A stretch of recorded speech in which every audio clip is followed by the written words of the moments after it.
제45장.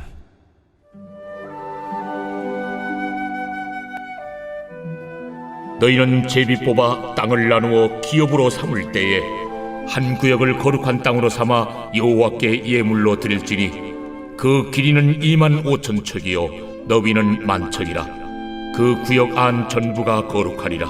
그 중에서 성소에 속할 땅은 길이가 500척이요 너비가 500척이니 네모가 반듯하며 그 외 사방 쉰척으로 전원이 되게 하되 이 측량한 가운데서 길이는 25,000척을 너비는 10,000척을 측량하고 그 안에 성소를 둘지니 지극히 거룩한 곳이요 그곳은 성소에서 수종드는 제사장들 곧 하나님께 가까이 나아가서 수종드는 자들에게 주는 거룩한 땅이니 그들이 집을 지을 땅이며 성소를 위한 거룩한 곳이라.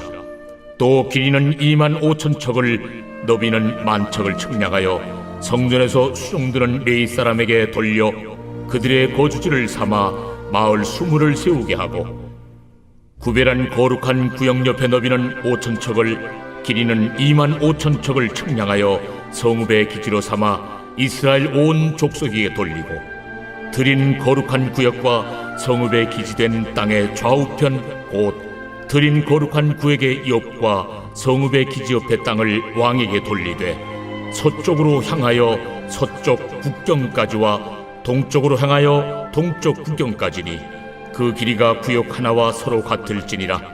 이 땅을 왕에게 돌려 이스라엘 가운데 기업으로 삼게 하면 나의 왕들이 다시는 내 백성을 압제하지 아니하리라. 그 나머지 땅은 이스라엘 족속에게 그 지파대로 줄지니라. 주 여호와께서 이같이 말씀하셨느니라. 이스라엘의 통치자들아, 너희에게 만족하니라. 너희는 포악과 겁탈을 제거하여 버리고 정의와 공의를 행하여 내 백성에게 속여 빼앗는 것을 그칠지니라. 주 여호와의 말씀이니라. 너희는 공정한 저울과 공정한 에바와 공정한 밭을 쓸지니 에바와 밭은 그 용량을 동일하게 하되 호멜의 용량을 따라 밭은 10분의 1 호멜을 담게 하고 에바도 10분의 1 호멜을 담게 할 것이며 세겔은 20계라니 20세겔과 25세겔과 15세겔로 너희 만회가 되게 하라. 너희가 마땅히 드릴 예물은 이러하니 밀 한 호멜에서는 6분의 1 에바를 드리고 보리 한 호멜에서도 6분의 1 에바를 드리며 기름은 정한 규례대로 한 고루에서 10분의 1밭을 드릴지니 기름의 밭으로 말하면 한 고루는 10밭 곧 한 호멜이며 10밭은 한 호멜이라. 또 이스라엘의 윤택한 초장의 가축대 200마리에서는 어린 양 한 마리를 드릴 것이라. 백성을 속죄하기 위하여 이것들을 소제와 번제와 감사제물로 삼을지니라.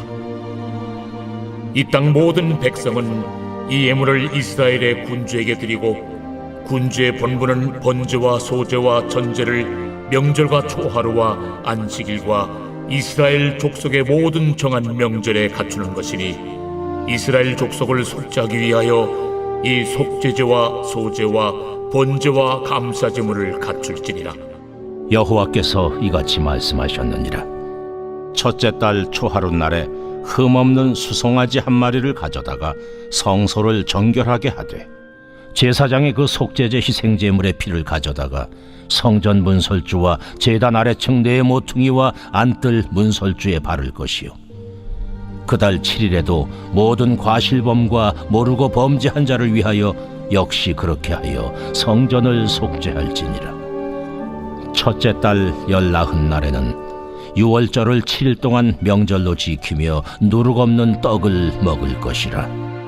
그날의 왕은 자기와 이 땅 모든 백성을 위하여 송아지 한 마리를 갖추어 속죄제를 드릴 것이요 또 명절 7일 동안에는 그가 나 여호와를 위하여 번제를 준비하되 곧 이래 동안에 매일 흠없는 수송아지 7마리와 순양 7마리이며 또 매일 순염소 한 마리를 갖추어 속죄제를 드릴 것이며 또 소제를 갖추되 수송아지 한 마리에는 밀가루 한 에바요 순양 한 마리에도 한 에바며 밀가루 한 에바에는 기름 한 흰씩이며 7째 달 15째 날에 7일 동안 명절을 지켜 속죄제와 번제며 그 밀가루와 기름을 드릴지니라.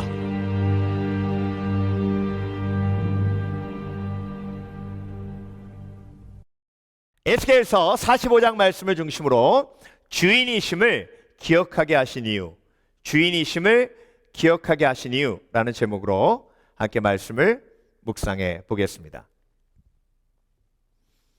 에스겔서 40장부터 48장까지 하나님께서 새 성전의 회복된 예배를 보여주시며 우리의 삶의 예배 한번 돌아보게 하신다 말씀하셨습니다. 성전 안의 이야기로 지금까지 쭉 하나님께서 우리의 예배를 돌아보게 하셨는데요. 오늘은 그 개념이 확대돼서 삶 전체를 하나님이 예배를 통해서 보도록 하시는 겁니다. 여러분, 예배는 삶의 거울입니다. 예배는 삶과 밀접한 연결이 되어 있습니다. 그래서 오늘 본문에서 하나님께서 예배가 삶에 어떻게 연결되어 있는지를 보여주시면서 강조하신 게 뭐냐면 내가 주인이다예요. 내가 주인이다. 그런데 이스라엘 백성들이 그걸 잊고 살 때가 많거든요. 그래서 하나님께서 오늘 사이즈를 통해서 큰 그림을 그려주셨는데요. 그 그림이 이렇게 생겼습니다. 이스라엘의 12지파의 땅을 제비 뽑아 나누게 하시고요. 그리고 처음에 약속의 땅으로 들어갔을 때 없었던 중앙에 성전과 레위 지파와 사독 제사장의 땅과 그리고 왕의 땅을 그려주셨는데요. 그 가운데를 확대하면 이렇게 볼 수 있습니다. 자, 가운데 뭐가 있죠? 성전이 있죠. 그리고 그 위쪽에 레위인을 위한 땅, 아래에 사독 자손을 위한 땅이 있습니다. 그리고 양쪽 옆에 누구의 땅이 있어요? 왕의 땅이 있죠. 여러분, 이스라엘이 왜 망했는지 하나님이 보여주시는 거예요.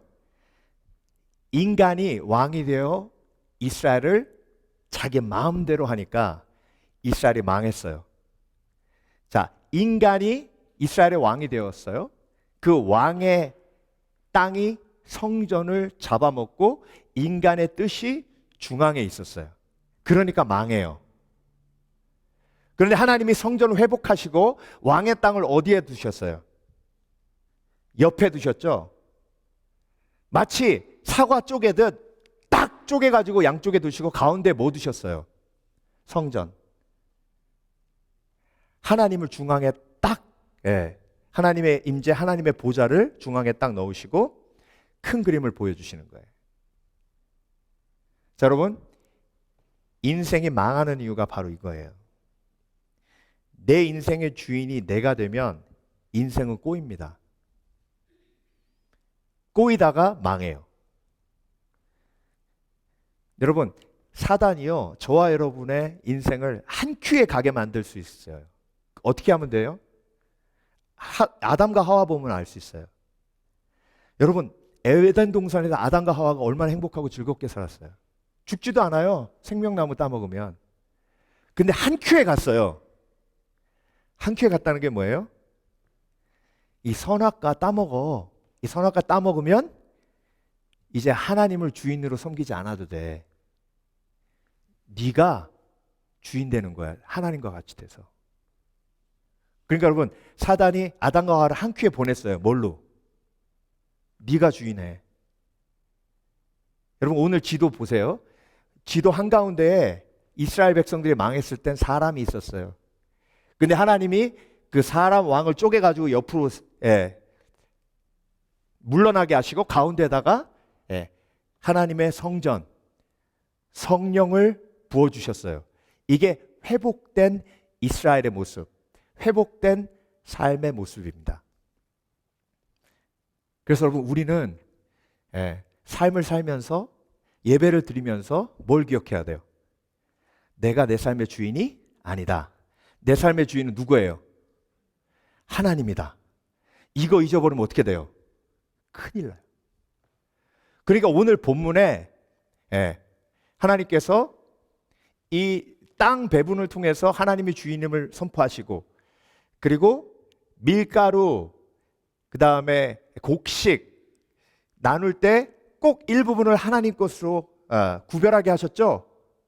그렇게 구별함으로 하나님이 주인이심을 알게 하시고, 그리고 뒤에 하나님 앞에 속죄함을 제사를 올리며 하나님이 주인이심을 알게 하시고, 그러니까 삶 전역에서 하나님이 예배뿐만이 아니라 삶 속에서도 항상 하나님이 주인이심을 뭐하게 하신 거예요? 기억하게 하신 거예요. 예. 여러분, 하나님이 주인이심을 잊는 그 순간부터 악한 영이 틈타고, 악한 영이 틈타면 인생은 꼬여요. 그러니까 이스라엘이 인생이 꼬여서 지금 요 모양 요 꼴이 된 거예요. 그러면 그걸 회복하려면 뭐가 회복이 돼야 돼요?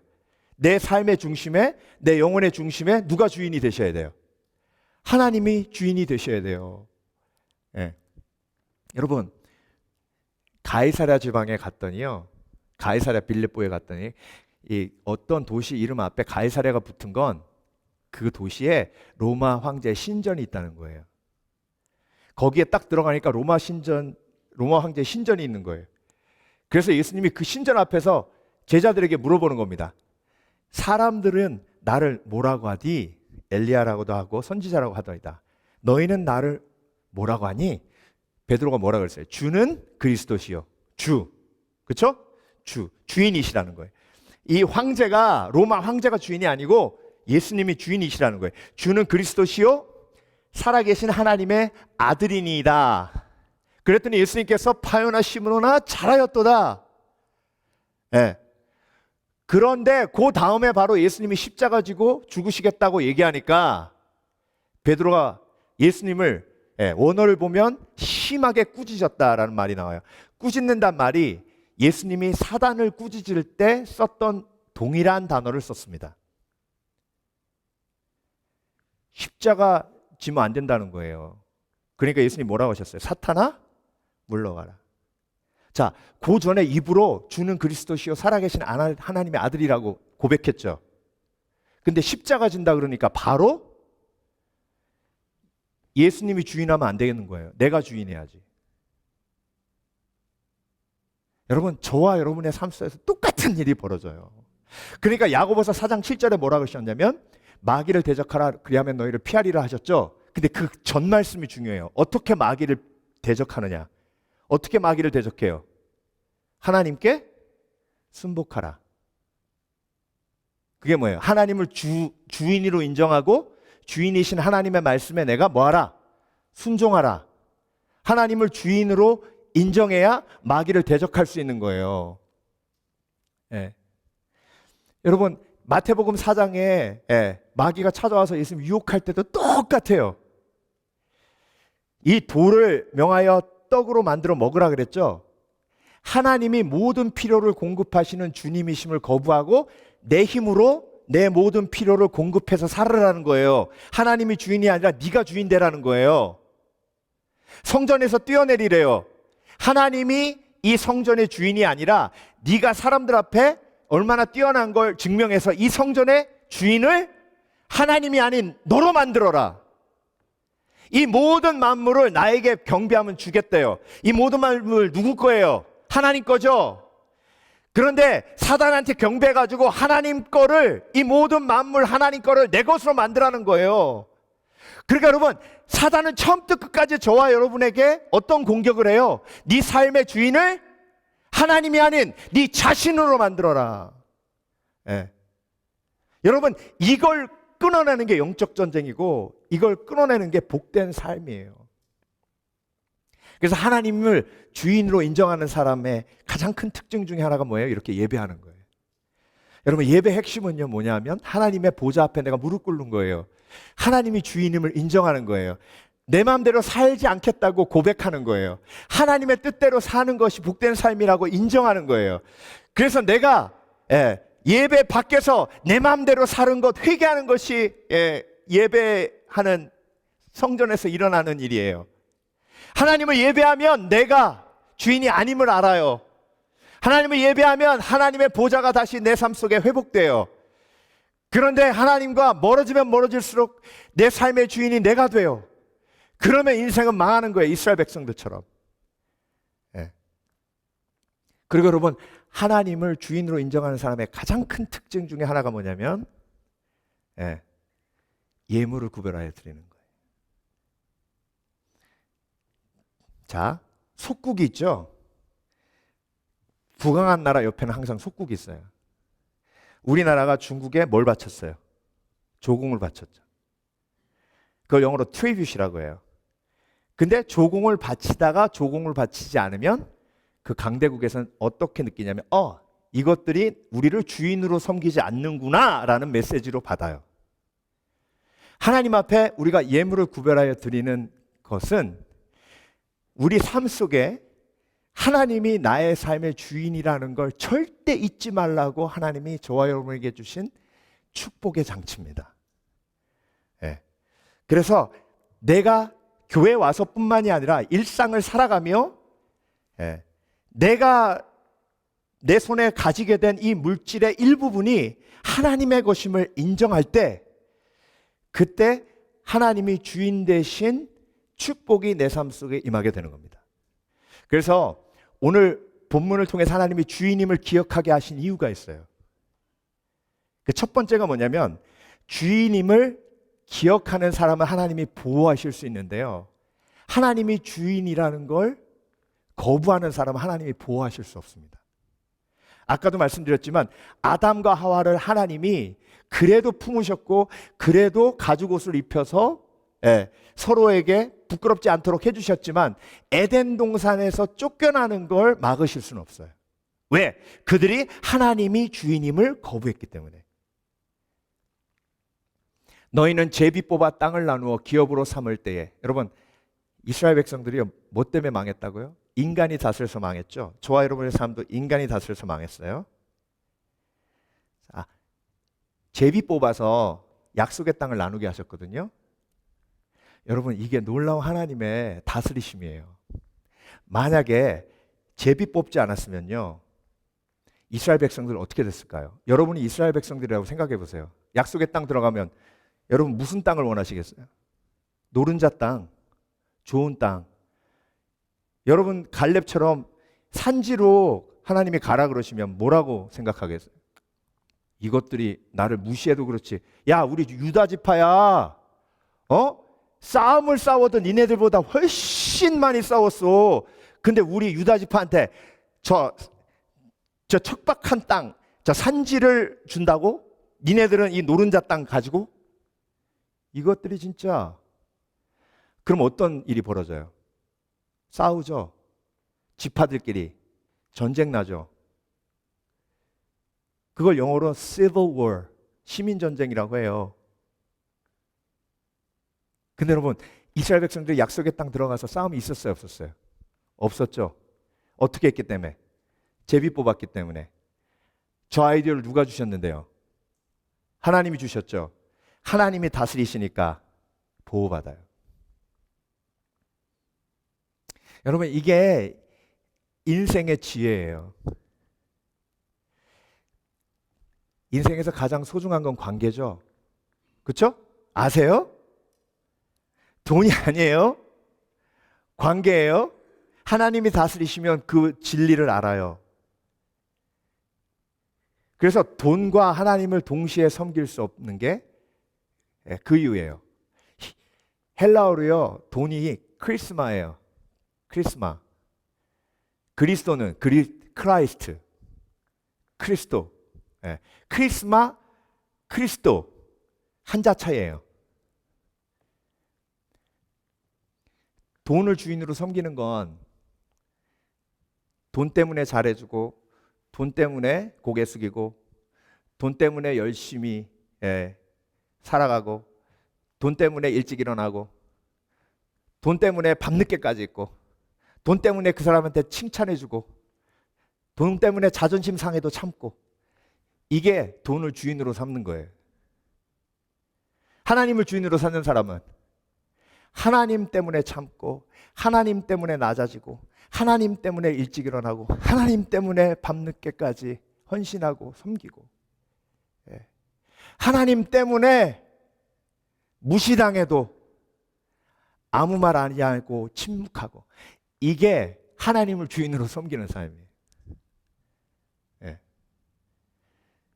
자, 그래서 하나님을 주인으로 섬길 때 하나님의 보호하심 속으로 들어갈 수 있어요.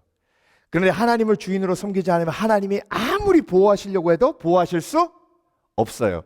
자, 다윗의 고백을 볼게요. 나는 여호와를 향하여 말하기를. 자, 여호와라는 말을 다른 말로 번역할 때 I will say of the Lord, 주님이라는 말로도 번역할 수 있습니다. 여호와가 나의 주인이란 뜻이에요. 나의 주인에게 향하여 말하기를 그는 나의 피난처요 나의 요새요 내가 의뢰하는 하나님이라 하리니. 여러분, 근데요, 다윗은 이런 고백을 했는데 누구는 이 고백을 못했어요? 사울은 이 고백을 못했어요. 다윗은 하나님이 나의 주인이에요. 그래서 다윗아 가라 그러면 다윗은 가기 싫어도 가요. 그런데 사울아 가라 그러면 이 나라의 왕이 난데 누가 나보고 이래라 저래라야. 회복된 성전의 마음의 모습, 회복되지 않은 성전의 중앙에 내가 있는 사울의 모습.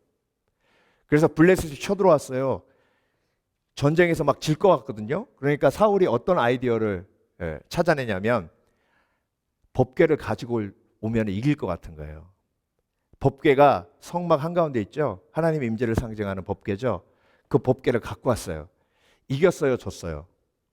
졌어요. 법궤까지 빼앗겼어요. 왜 하나님이 사울은 보호하지 않으셨어요?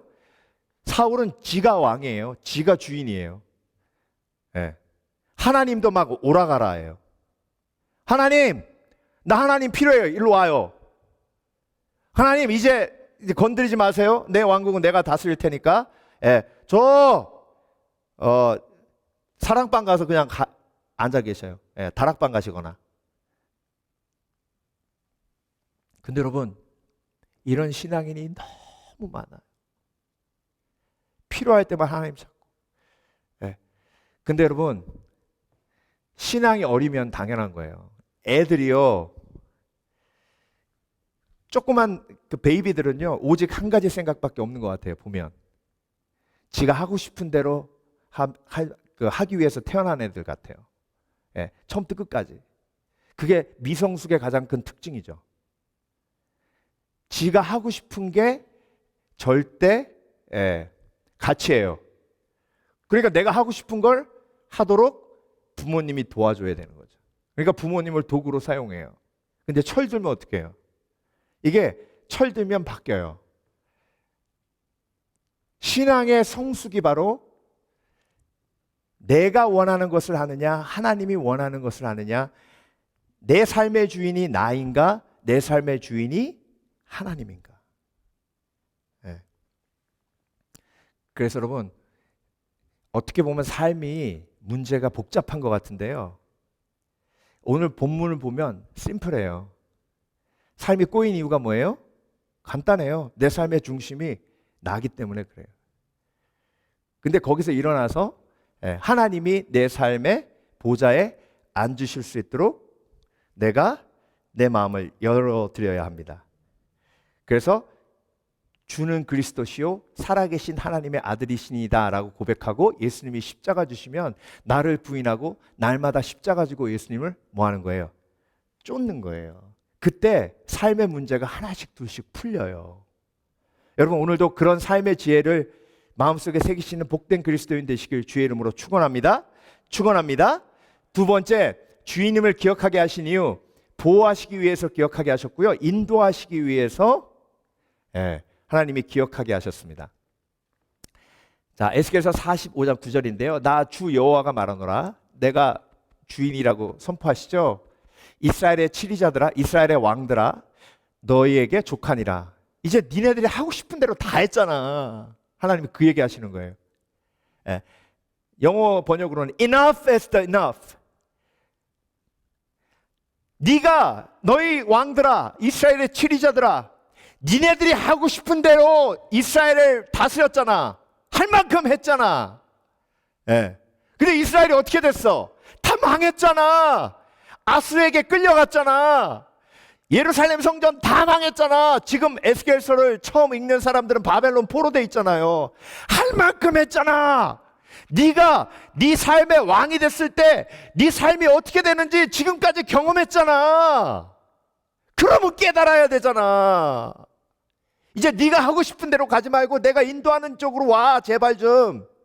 너희는 강포와 겁탈을 계획 제하여 버리고 공평과 공의를 행하며 내 백성에게 토색함을 그칠지어다. 나 주 여호와의 말이니라. 이제 내가 다스릴 텐데 나는 그들을 다스릴 때 토색으로 다스리지 않아. 강포와 겁탈로 다스리지 않아. 공평과 공의로 다스려. 이제 왕좌에서 내려와. 내가 그 보좌에 앉아 내 백성들을 다스리겠노라.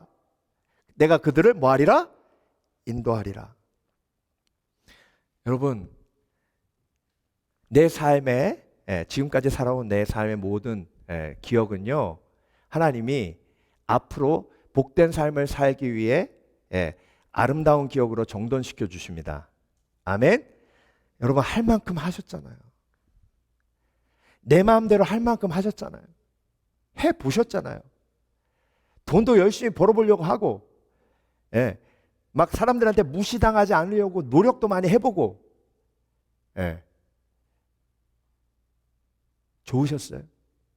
풀리던가요, 인생이? 막 열리던가요? 그러면 그럴수록 어떻게 돼요, 인생이? 또 꼬이고 또 꼬이고, 이렇게 관계가 깨지고 저렇게 관계가 깨지고 계속 꼬이잖아요. 하나님이 선포하시는 거예요. 이제 내가 너를 좀 인도하도록 제발 좀 그 보좌에서 내려오고 내가 너의 인도자 되도록 내 뜻을 내려놓으라고. 여러분, 인생의 광야 같잖아요. 그렇죠? 너무 힘들죠. 어렵죠. 고통스러워요. 그러니까 인생은 광야예요.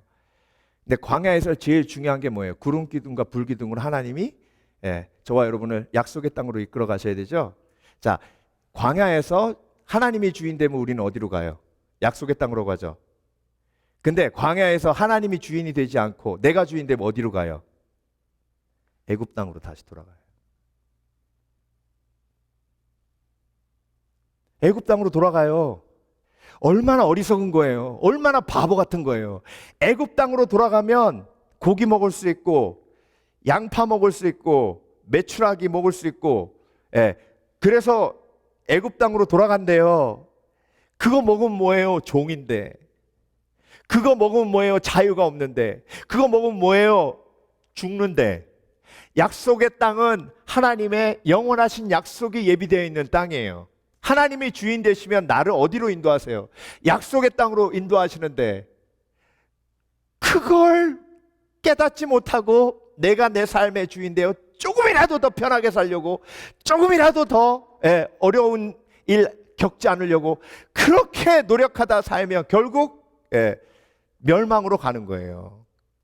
나는 곧 길이요 진리요 생명이니 나로 말미암지 않고는 아버지께로 올 자가 없느니라. 내가 아무리 노력해도 올바른 길, 바른 길로 갈 수 없어요. 오직 성령께서 나의 주인이 되셔야만 온전한 길, 바른 길로 갈 수 있는 줄 믿습니다. 믿습니다. 그래서 여러분, 솔로몬이요, 마음껏 지 마음대로 살아보고 깨달은 걸 잠언에다 적었잖아요. 잠언 3장 5절. 너는 마음을 다하여 여호와를 의뢰하고 내 명철을 의지하지 말라. 너는 범사의 그를 인정하라. 범사의 그를 인정하래요. 범사 모든 것에 뭐를 인정하라는 얘기예요? 하나님이 나의 주인이심을. 하나님이 나의 주인이심을 인정하라. 그리하면 내 길을 지도하시리라.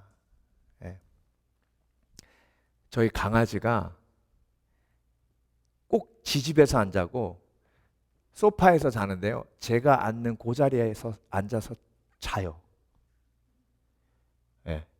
지집 놔두고 매일 거기서 자요.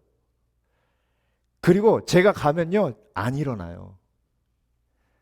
그래서 제가 앉으려고 하면 지가 짓밟히기 전에 1cm 딱 남았을 때 확 피해요. 참 피하네요. 피하니까 다행이죠, 그렇죠? 안 피하면 확 깔려가지고 걔 인생 끝나는 거예요. 예, 그게 바름 라인인 거예요. 걔도 알아요. 강아지가요. 예, 영악해요. 예. 근데 항상 여기 있어요. 그러면 이렇게 앉아요. 그러면 닿기 전에 확 피해요.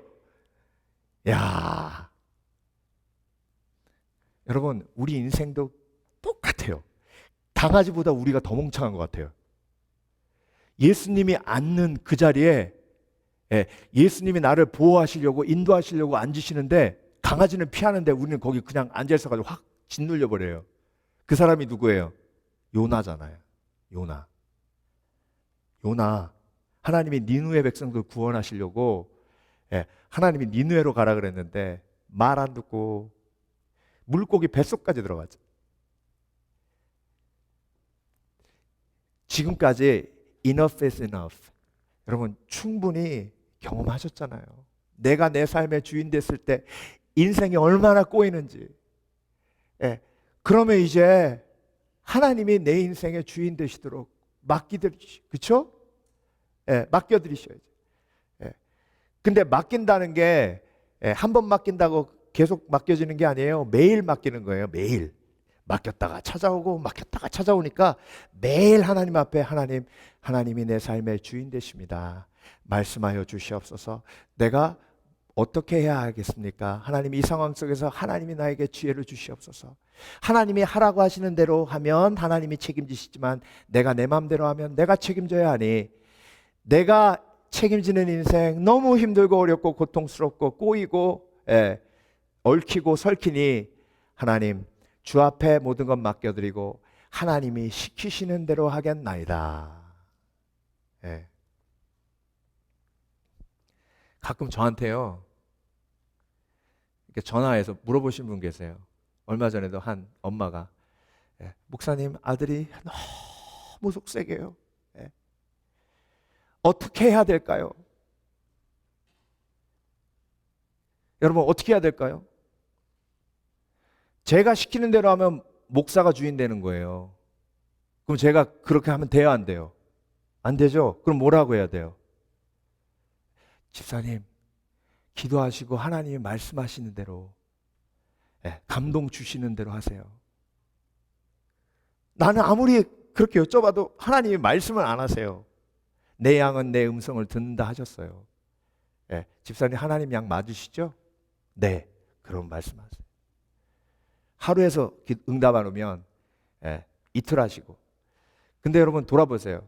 한 10분 주여 어떻게 해야 됩니까? 어떻게 해야 됩니까? 안 들리네. 그러니까 못 듣는 거예요. 여러분 3일 금식하고요. 제가 말씀드렸잖아요. 제가 목회하면서 20일 작정 기도하거나 3일 금식하고 딴 길로 가시는 분을 한 번도 본 적이 없어요. 목회자로 볼 때 20일 작정해서 기도하거나 3일 금식해서 하나님 앞에 여쭤보면 무조건 하나님이 인도하시는 길로 갑니다. 그게 하나님의 신실하심을 경험하는 거예요. 그 과정을 통해서 하나님이 나의 삶의 주인이심을 뭐 하는 거예요? 맡겨드리는 거죠. 아멘? 그래서 말씀으로 들어오면 인생이 심플해요. 근데 말씀 밖으로 나가면 인생이 너무 복잡해요. 여러분 하나님이 시키는 대로 하시면 하나님이 책임지십니다. 그게 인도하심이에요. 그래서 다윗은 그 비결을 알았기에 여호와는 나의 목자시니 내게 부족함이 없으리로다. 근데 우리는 뭘 원하냐면 내가 나의 삶의 목자이니 하나님이 조수로 내 삶에 부족함이 없도록 만들어 주시면 좋겠다. 이렇게 살아요. 이건 내가 내 삶의 목자가 되면 절대 부족함이 없을 수가 없어요. 부족함 충만이에요. 근데 하나님이 내 삶의 주인이 되셔야 책임져 주시는 거죠. 아멘. 이걸 하나님이 이스라엘 백성들에게 가르치시려고 또 일부러 그림까지 그리신 거예요. 마지막으로 주인임을 기억하게 하신 이유, 죄 문제 해결을 위해서. 근데 여러분 오늘 본문에 하나님이 강조하신 게 인간의 왕이 왕이 아니라 내가 왕이라는 거예요. 그래서 왕 중앙에 있는 걸 쪼개가지고 옆으로 흩으셨잖아요. 그리고 나서 오늘 본문에 23절에 그날의 왕은 자기와 이 땅 모든 백성을 위하여 송아지 한 마리를 갖추어 속죄제를 드릴 것이요. 자, 여러분, 왕도 하나님 앞에 속죄제를 드려서 죄 사함을 받는 거예요. 왕에게 죄 사함의 권세가 있어요, 없어요? 없죠. 그렇죠? 그러면 죄 사함을 받아야 평안한데 죄 사함을 받을 수 있는 길은 오직 하나님 앞에 나가는 수밖에 없어요. 예수 그리스도의 십자가 앞에 나가는 길밖에 없어요. 그러면 누가 왕인 거예요? 누가 주인인 거예요? 내 삶에? 예수 그리스도.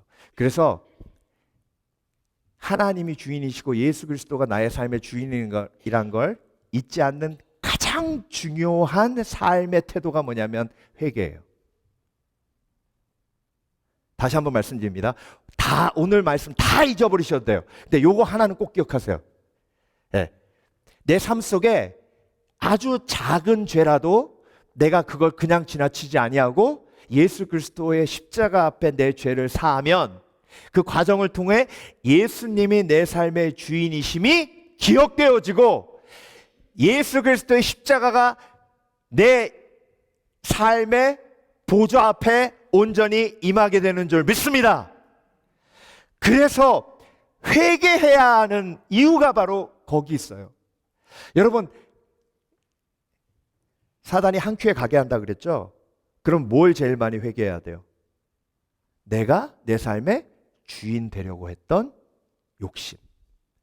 그걸 제일 많이 회개해야 돼요. 네. 제가 지난번에도 그 우스갯소리로 얘기한 것 같은데 천국에 집사님이 올라가는데 예수님이 보좌에 앉아 계시다가 막 뛰어가서 앉아주시고 잘 왔다 그러시더래요. 근데 장로님이 오셨는데 또 예수님이 확 일어나서 막 달려가서 안아주시고 잘 왔다 하시더래요. 근데 목사님이 딱 들어왔는데 예수님이 자리에서 안 일어나시고 손만 흔들며 잘 왔다 하시더래요. 주위 사람들이 와서 예수님 왜 집사님 장로님 오셨을 때 일어나시고 목사님 오셨을 때는 일어나지 않으십니까? 그랬더니 예수님이 그러시더래요. 저기 목사는 내가 자리에서 일어나면 쥐가 내 자리에 앉으려고 그래가지고 그거 방지하려고 내가 일어날 수가 없다 그러시더래요. 여러분, 목사님이 죄를 사하는 게 아니에요. 죄 사함의 권세는 오직 누구에게 있어요? 예수 그리스도에게 있어요. 누가복음 5장을 보면 중풍병자가 나오죠. 친구들이 지붕을 뚫고 중풍병자를 내려요. 그때 예수님께서 중풍병자를 치유하시면서 뭐라고 하셨냐면 예수께서 저희 믿음을 보시고 이르시되 이 사람아 내 죄 사함을 받았느니라. 그랬을 때 바리새인들이 뭐라 그랬냐면 이 참남한 말을 하는 자가 누구냐? 오직 하나님 외에 누가 능히 죄를 사하시겠느냐. 자, 그 얘기는 뭐냐면 예수님이 오직 하나님이라는 거예요. 예수님이 죄를 사하시기 때문에 하나님은 우리의 주인이시고 창조자시고 그리고 예수님을 통해서 우리의 죄를 사하시기 때문에 예수님만이 우리의 삶의 주인이 되실 수 있어요. 다른 거는 다 가짜예요. 아멘. 조시 맥델 목사님의 누가 예수를 종교로 하는가라는 책에 이 이야기가 나옵니다. 10대 소녀 하나가 처음 운전 배운 지 얼마 안 돼가지고 운전하다가 티켓을 먹었어요. 그래서 아빠한테 가서 아빠 나 티켓 먹었어. 그랬더니 아빠가 티켓을 내줘야 되잖아요. 그런데 아버지가 그러더래요. 너 가서 재판 받아. 재판 받으면 네가 뭐 잘못했는지 판사한테 얘기해. 아, 아빠 싫어. 해. 알았어. 그래서 재판에 참여해가지고 이제 재판을 받으려고 하는데 판사가 들어오는데 봤더니 그 딸의 아버지가 판사인데 아버지가 딱 걸린 거예요. 깜짝 놀랐죠. 그래서 속으로는 웃었겠죠. 그쵸? 딸이 아유 나 이제 벌금 안 먹겠다. 그래서 자기 잘못을 인정했대요. 아버지가 다 아니까. 근데 아버지가 벌금 109불 딱 그러니까 딸이 아버지 맞아 막 그런 거예요. 재판 끝나고 아버지가 내려와서 딸하고 어깨 동무하고 야, 저 수납처 가자. 그래서 가서 아빠가 배꼽을 내준 거죠.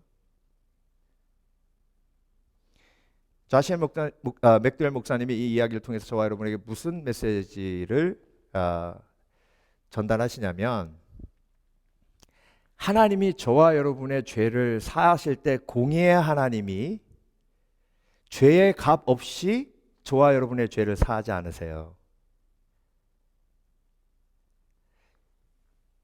하나님의 보좌를 버리시고 예수 그리스도께서 이 땅에 오셔서 친히 저와 여러분의 죄를 위해서 뭐 하신 거예요?